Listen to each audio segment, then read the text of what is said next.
বিশ্বাসঘাতকদের কোনো অভিশাপ দেওয়া লাগে না। এরা এমনিতেই অভিশপ্ত।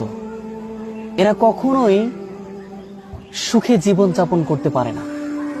এরা সব সময় কষ্টের মধ্যে নিমজ্জিত হয়। এরা সব সময় তাদের লাইফটা অসুখের মধ্যে কাটায়। আমরা হয়তো বলি যে যারা বিশ্বাসঘাতকতা করে তারাই তো ভালো আছে, কিন্তু না।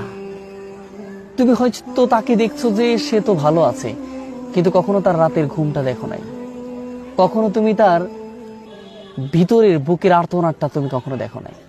তুমি কষ্টটা কখনো তাকে তুমি দেখো নাই। এই যে কষ্টটা, এটা কখনো তুমি কল্পনা করতে পারো নাই। এই জন্য হয়তো বুঝতেছো যে না, সে তো উপরে উপরে বাহ্যিক যে আচরণগুলোতে মনে হচ্ছে যে সেই তো সুখে আছে, আমার ধোঁকা দিয়ে, কষ্ট দিয়ে, বিশ্বাসঘাতকতা করে। কিন্তু আসলেও তারা কখনোই সুখী হতে